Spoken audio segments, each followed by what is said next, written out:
थानारे एतला देले ह्यूमान माँ जाशुणी मारी दि जाइथिबा कले अभियोग। तेज वर्तमान सूचना अनुसार थानारे एतला देले ह्यूमान सागर माँ कटक मरकत नगर थानारे स्वर्गत ह्यूमान सागर माँ शेफाली सुना द्वारस्थ होइछंती।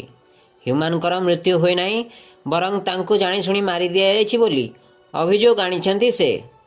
सूचना मुताबक नवेम्बर 17 तारिख में भुवनेश्वर एम्स चिकित्साधीन अवस्था कंठशिल्पी ह्यूमान सागर देहांत होइथिला, जहाँपर अनेक दिन धरी विवाद लगी रही। एपरिक ह्यूमान मैनेजर नाँ अभियोग आनिथिले तांको माँ। परे मामलार अनेक साथी कलाकार नाँ आसीथिला। इतिमध्य ह्यूमान सागर मृत्यु को 1 मास पूरीथिबा बेले एबे पुणी थरे एही मामला चर्चा को आसीछि। शनिवार विलंबित राति ह्यूमान सागर माँ शेफाली सुना कटक मरकत नगर थाना एक अभियोग करिसेंती।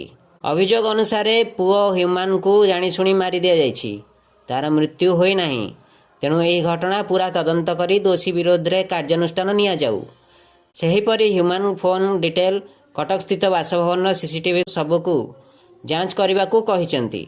एहा सहित ह्यूमान सह जड़ित थिबा व्यक्तिविशेषଙ୍କ नाँ मध्य एतला देइथिबा सूचना मिलिछि। ब्यूरो रिपोर्ट नवीकरण टीवी।